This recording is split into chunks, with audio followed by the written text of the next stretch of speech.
It's on here now. The goalkeeper's beaten, and South Africa have done Shake Sport 2010.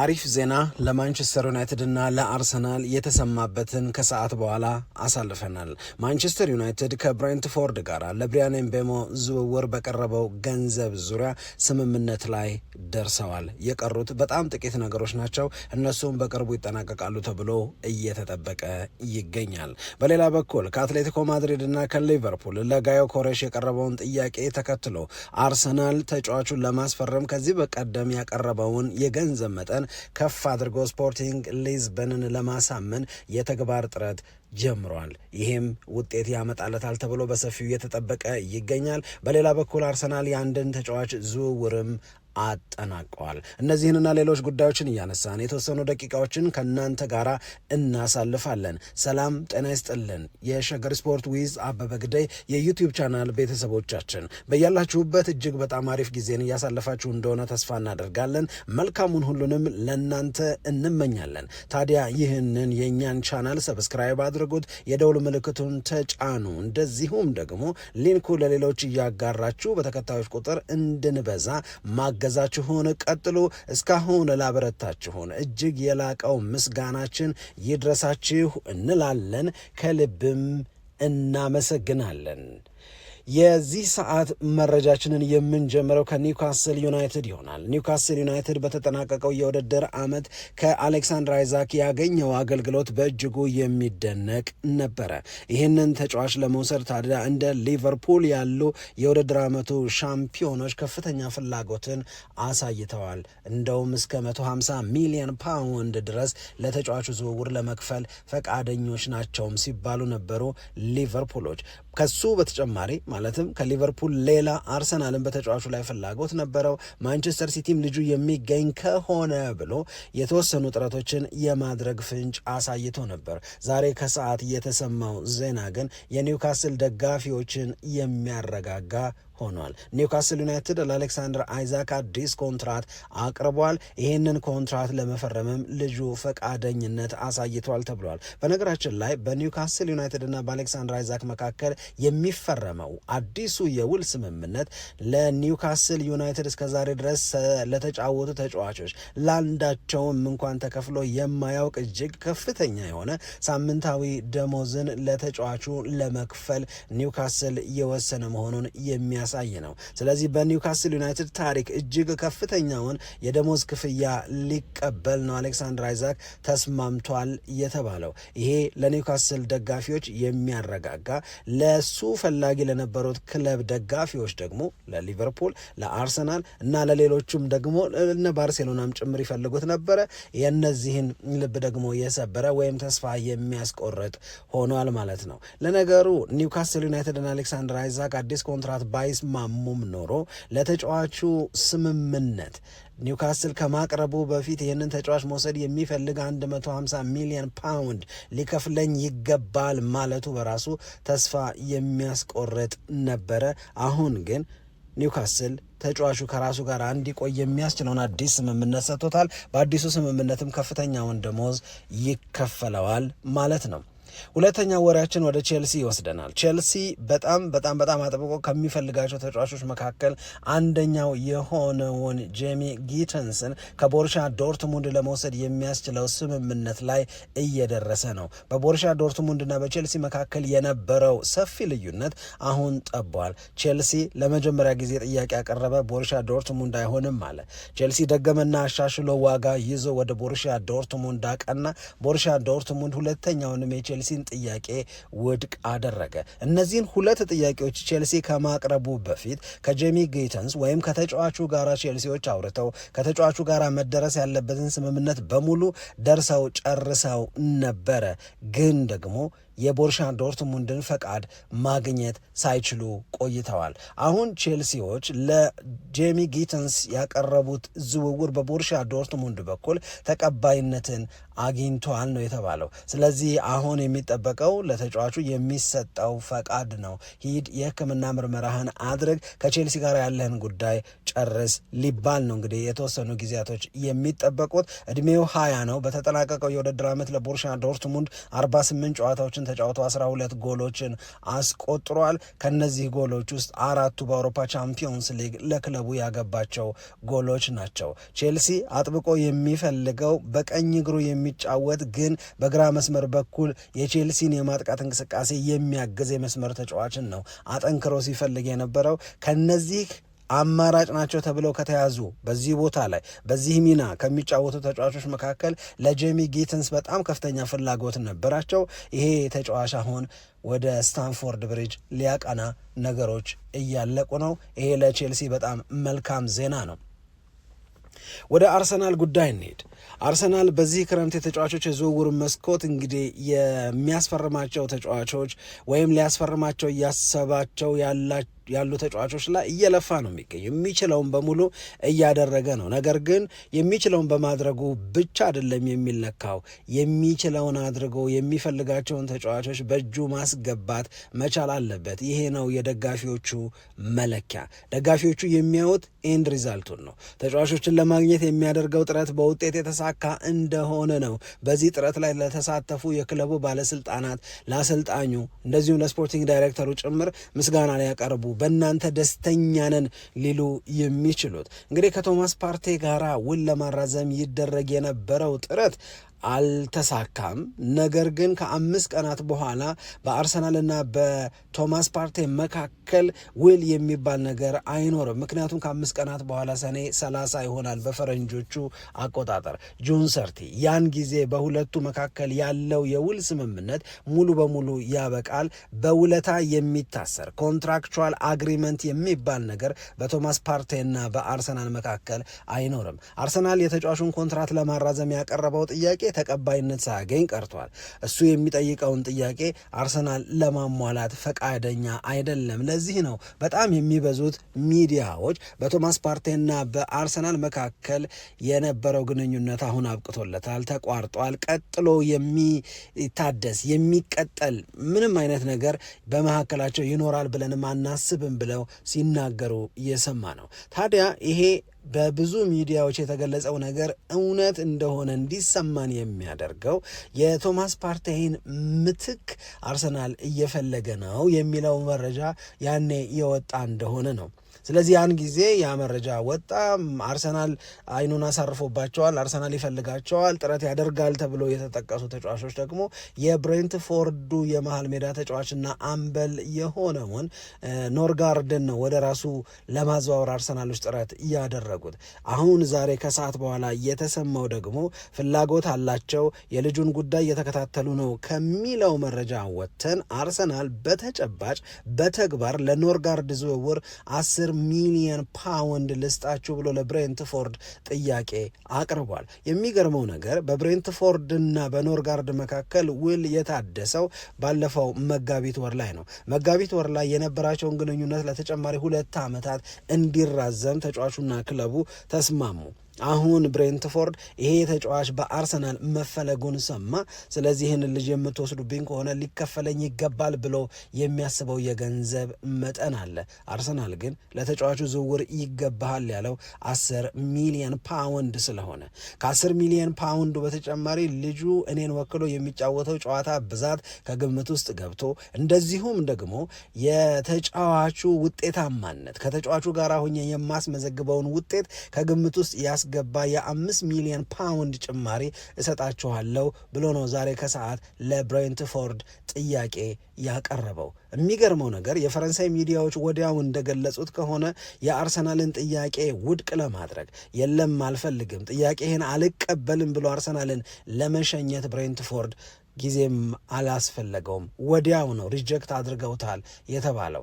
የብሬንትፎርድ የአርሰናልን ጥያቄ ውድቅ ማድረግ ተከትሎ አርሰናል ተስፋ ይቆርጣል ማለት አይደለም ይላሉ የሚዲያው ሰዎች። ይልቁንም ተጨማሪ ገንዘብ ይዞ ይሄው ዋጋ ጨምሬላችኋለሁ በሉ ተጫዋቹን ስጡኝ ማለቱ አይቀርም ነው ጥያቄው። ለሁለተኛው የአርሰናል የዝውውር ጥያቄ ብሬንትፎርድ ምን መልስ ይሰጣል የሚለው ነው። በነገራችን ላይ የ31 ዓመቱ ኖርጋርድ አርሰናልን ለመቀላቀል ከፍተኛ ፍላጎት አሳይቷል። እንግዲህ በተጠናቀቀው የውድድር ዓመት ብሬንትፎርድ በጣም ጥሩ እና ከተጠበቀው በላይ ውጤት በማምጣት ከሚወደሱ ክለቦች መካከል አንደኛው ነው። አሁን ግን እየተበተኑ ይመስላል ብሬንትፎርዶች። አሰልጣኛቸውንና ረዳቶቻቸውን የቶማስ ፍራንክን ረዳቶች ማለት ነው ቶተንሃም ሆትስፐርስ ወሰዳቸው። ብራያን ኤምቤሞ ወደ ማንቸስተር ዩናይትድ እያቀና ነው። ኖርጋርድን ደግሞ አሁን እንደምንሰማው አርሰናል ሊወስደው ነው። ስለዚህ በመጪው የውድድር ዓመት 2025-26 ላይ ብሬንትፎርድ በምን መልክ እንዴት ጠንክሮ ሊቀርብ ይችላል፣ ወይስ እንደነዚህ ያሉ ዝውውሮች አድክመውት እናያለን የሚለው በጣም የሚያጓጓ ጥያቄ ይመስለኛል። ለነገሩ አርሰናል የ31 ዓመቱን ኖርጋርድን ቶማስ ፓርቴን እንዲተካለት ወደ ኤሚሬትስ ስቴዲየም የመውሰድ ጥረቱን አጠናክሮ ይቀጥላል ተብሏል። ሁለተኛው ከአርሰናል ጋር የተያዘው ዜና የአንድን ተጫዋች ዝውውር አርሰናል አጠናቀቀ ተብሎ በነ ፋብሪዚዮ ሮማኖ እና በሌሎች ሚዲያዎችም ጭምር የተገለጸ መሆኑን ነው ከሰዓት የሰማ ነው። ይሄ እንደሚሆን ሸገር ስፖርት ማስቀድሞ ሲናገር ነበረ። እንግዲህ አርሰናል በዚህ ክረምት ሊያዘዋውራቸው ያስባል። ቡድኔን ያጠናክሩልኛል ወይም ቡድኔን ማጠናከር የሚጠበቅብኝ በነዚህ ቦታዎች ነው ብሎ ያስቀመጣቸው የመጫወቻ ቦታዎች አሉ። ከነዚህ መካከል ለዋናው ግብ ጠባቂ ለዴቪድ ራያ ምትክ የሚሆን ከዴቪድ ራያ ጋር ለመሰለፍ የሚፎካከር ግብ ጠባቂን የማስፈረም ፍላጎት አለው አርሰናል። ታዲያ ለአርሰናል የተመቻቸው መልካሙ አጋጣሚ በቼልሲና በኬፓ አሪዛባላጋ መካከል የነበረው የውል ስምምነት በ5 ሚሊዮን ፓውንድ ብቻ ሊቋረጥ የሚችል መሆኑ ነው። ይህንን ነው አክቲቬት ያደረገው አርሰናል። 5 ሚሊዮን ፓውንድ የውል ማፍረሻውን ለቼልሲ ይከፍላል፣ ግብ ጠባቂውን ይወስዳል። በዚህ ሳምንት መጨረሻ ድረስ ኬፓ አሪዛባላጋ የአርሰናል ተጫዋች ይሆናል ብለን ነበር። አሁን ከሰዓት በኋላ ደን ዲል ተብሎ መረጃ ወጥቷል። ኬፓ አሪዛባላጋ አርሰናልን ተቀላቅሏል። የአርሰናል ግብ ጠባቂ ይሆናል። እንግዲህ ከዴቪድ ራያ ጋር የሚኖራቸው ፉክክር፣ ሁለቱን ግብ ጠባቂዎች መያዙ ለአርሰናል የሚኖረው ፋይዳና ጥቅም እንዴት ይሆናል የሚለውን የምናይ ነው። ምክንያቱም ኬፓ አሪዛባላጋ በፕሪሚየር ሊጉ ጥሩ ከሚባሉ ግብ ጠባቂዎች፣ በነበረበት ክለብም ቋሚ ተሰላፊ የነበረ ግብ ጠባቂ ነው። ዴቪድ ራያን በቀላሉ ያስቀምጠዋል ብሎ መገመትም ደግሞ በጣም አስቸጋሪ ነው። ትንሽ ግር የሚያሰኘው በኬፓ አሪዛባላጋ እና በዴቪድ ራያ መካከል የሚኖረውን ፉክክር ገና ማሰብ ስንጀምር ወይም ስለዛ መነጋገር ስንጀምር አስቀድሞ ወደ አእምሯችን የሚመጣው ጉዳይ ከዚህ በፊት አርሰናል ዴቪድ ራያን ሲያስፈርም ራምስደልን የሸኘበት ሁለት ጎበዝ ግብ ጠባቂዎችን አንድ ላይ መያዝ አስቸጋሪ ሁኔታን ያመጣል በሚል እሳቤ እንደነበረ ትዝ ሲለን፣ ታዲያ ራምስደልን ሸኝቶ አሁን ኬፓ አሪዛባላጋ ስታተስ ላይ የሚገኘን ግብ ጠባቂ ማስፈረሙ አርሰናል የሚያደርገውን ነገር ውሃ ቅዳ ውሃ መልስ አያደርገውም ወይ የሚል ጥያቄን እንድናነሳ ያደርጋል። ለማንኛውም ያሰበውን ፈጽሟል። አርሰናል የኬፓ አሪዛባላጋ ባለቤት መሆኑን አረጋግጧል። ከአርሰናል ጋር የተያዘው ሶስተኛ ወሬ ጋዮ ኮሬሽን ይመለከታል። ዛሬ ከዚህ ተጫዋች ጉዳይ ጋር ተያይዞ ሁለት አዳዲስ ነገሮችን ሰምተናል። አንደኛውን ቀደም ሲል ስንነግራችሁ ነበረ። ጋዮ ኮሬሽን ለማስፈረም በሚደረገው ጥረት ውስጥ ሊቨርፑል ገብቶበታል። እኔም ይሄንን ተጫዋች እፈልገዋለሁ፣ ከስፖርቲንግ ሊዝበን ጋር ልደራደር፣ ስፖርቲንግ ሊዝበን ጋር አውርቼ ለተጫዋቹ ይገባል የሚባለውን የዝውውር ሂሳብ ከፍዬ ጋዮ ኮሬሽን የራሴ አደርጋለሁ ብሏል። የዘንድሮ የክረምት የተጫዋቾች የዝውውር መስኮት ላይ የሊቨርፑል የመፈጸም አቅም ደግሞ ስለሚያስፈራ፣ አደገኛ ስለሆነ፣ ያሰበውን እያደረገ ስለሆነ፣ ከፍተኛ የሚባሉ የዝውውር ሂሳቦችንም ጭምር ሲከፍል እያየነው ስለሆነ ለአርሰናል፣ ለማንቸስተር ዩናይትድ፣ ለዩቬንቱስ ሊቨርፑል ጋዮ ኮሬሽ ዝውውር ውስጥ ገብቶበታል፣ እየተሳተፈ ነው። ይህንን ተጫዋች ለማግኘት በሚደረገው ጥረት ውስጥ አለሁበት ብሏል ሲባል የማስደንገጥ አቅም ያለው ዜና ነው። ገሞ ትንሽ ቆየንና ከአትሌቲኮ ማድሪድ ተመሳሳይ ዜና ሰማን።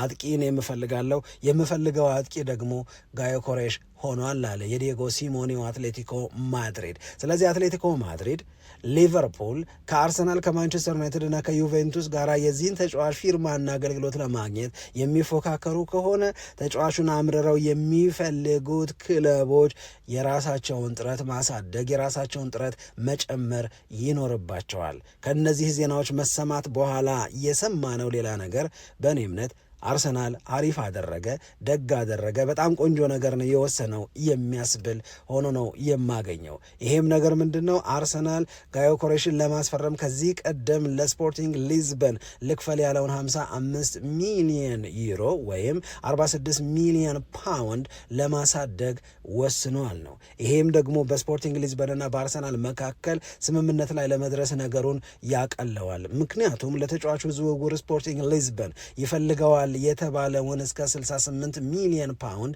ወደዛ የተጠጋ ገንዘብ ለመክፈል ነው አርሰናል የወሰነ መሆኑን ዛሬ ከሰዓት በኋላ የሰማ ነው።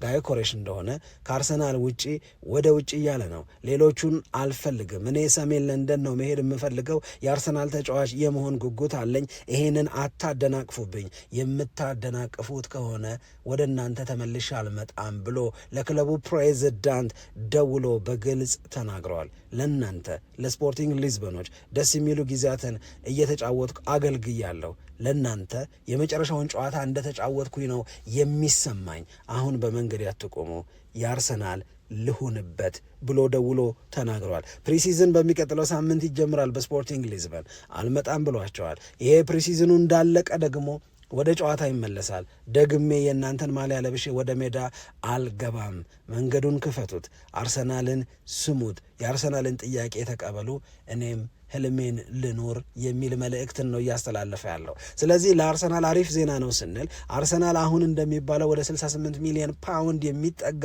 የዝውውር ሂሳብ ለስፖርቲንግ ሊዝበን ልክፈል ካለ በቃ እኮ አለቀ ማለት ነው። የተጫዋቹ ልብ ተሸንፏል።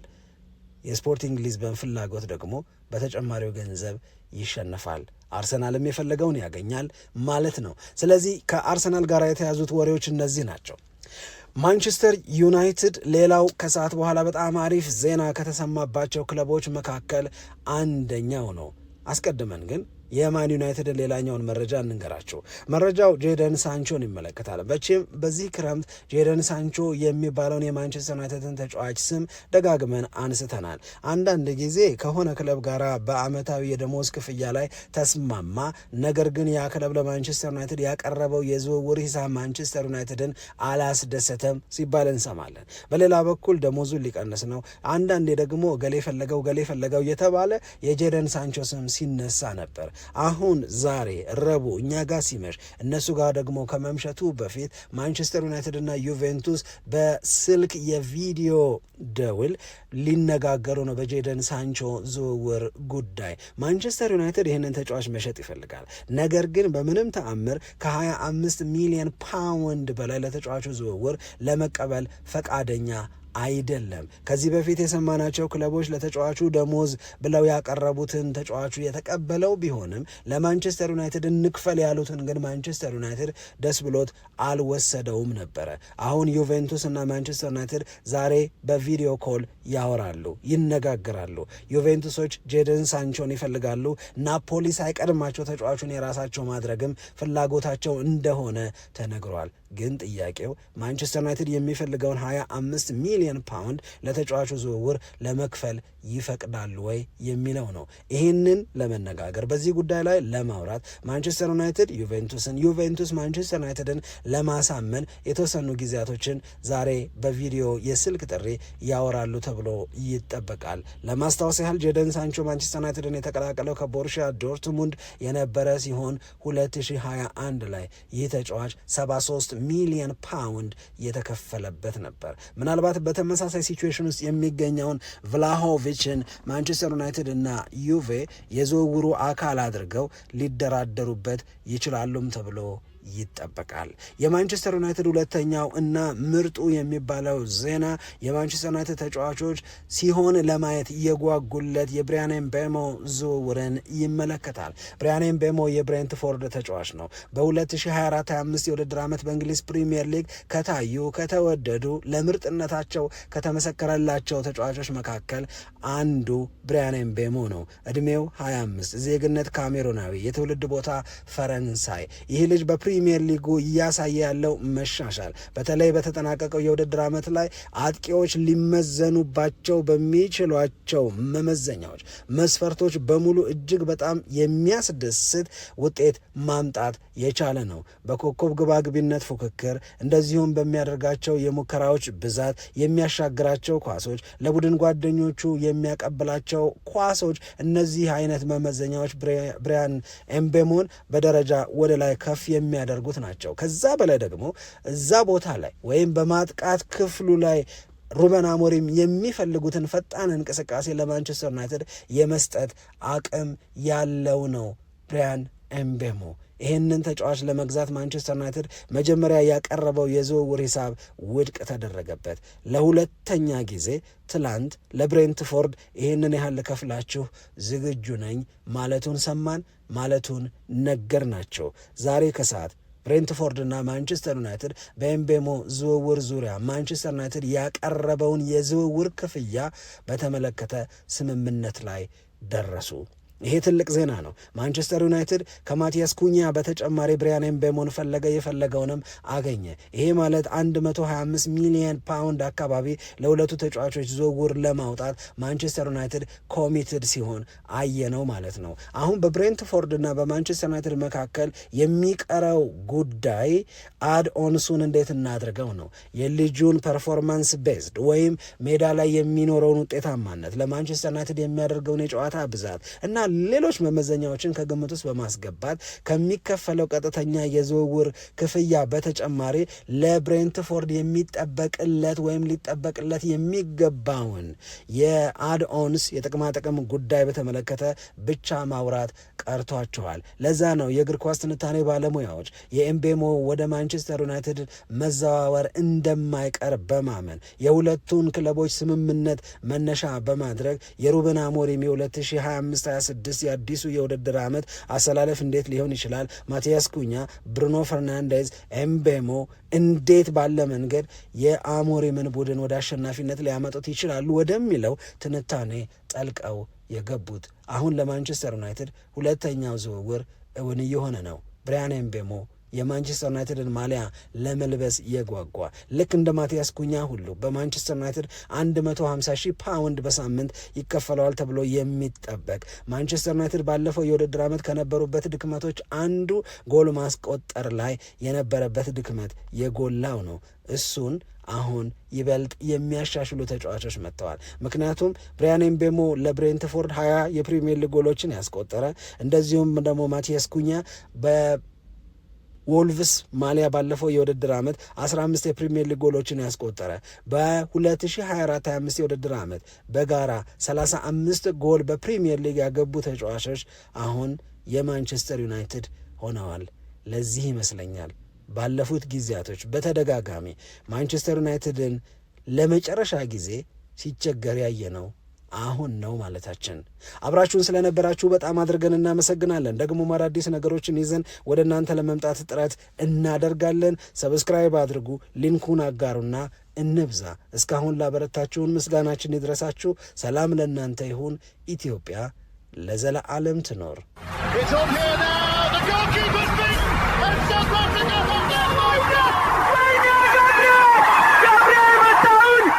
Shaker Sport 2010